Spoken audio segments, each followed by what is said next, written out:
张文善，是我江湖。想好了22块，1个月不少于10万双的量。爽快！明天我就把合同给你。有个条件，自由旗要预付50%的货款，尾款要在到货后的5个工作日内结清。以前自由旗和腾越合作都是按年结算的，咱们就别换老规矩了。东南亚的人力成本是低，但是自由旗想要在短时间内找到合适熟悉的代加工工厂，时间和沟通成本你自己算一下，算清楚了我们再来聊好吗 ？OK。你都这么爽快了，我不爽快，太不给你面子了。喂，徐思，你干什么？你干什么？你干嘛你？放手！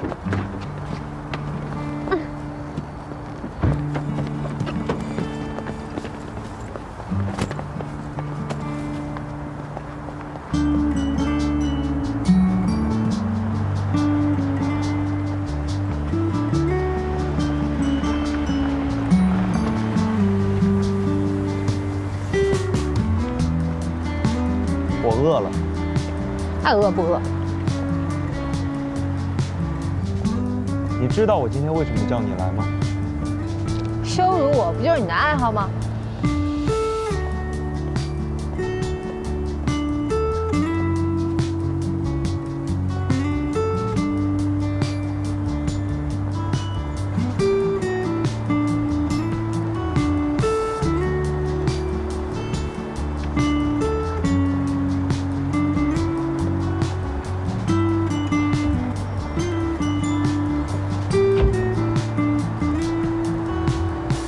想吃什么？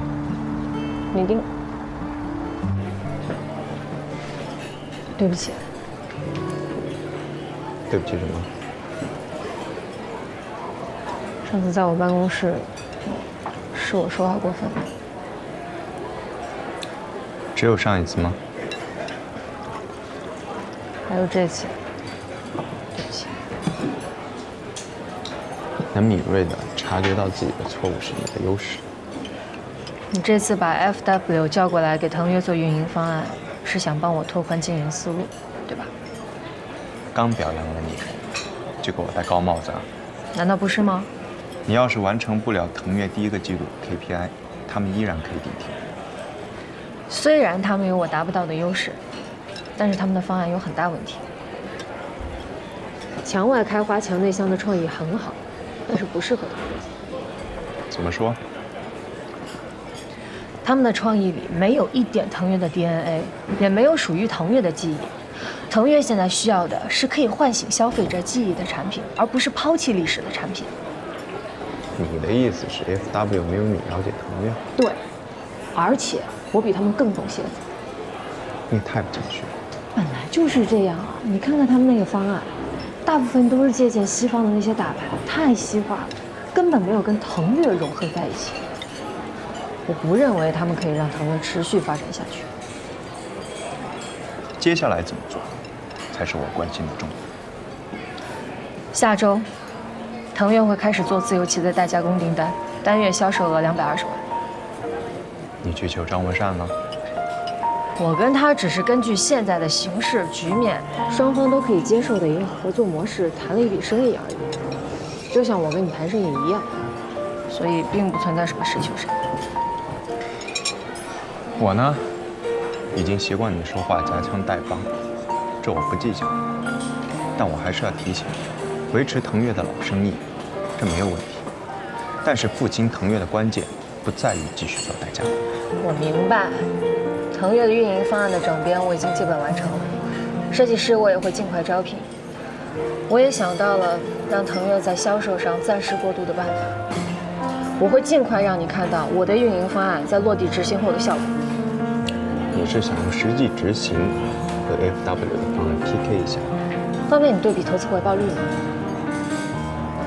吃饭吧，没饿。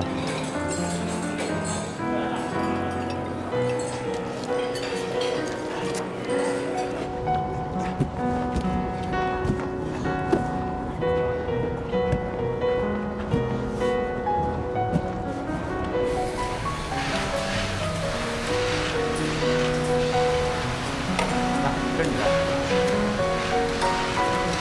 王姐。这你的。你放这儿。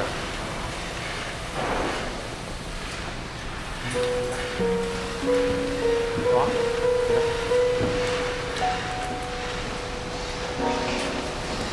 你放这儿。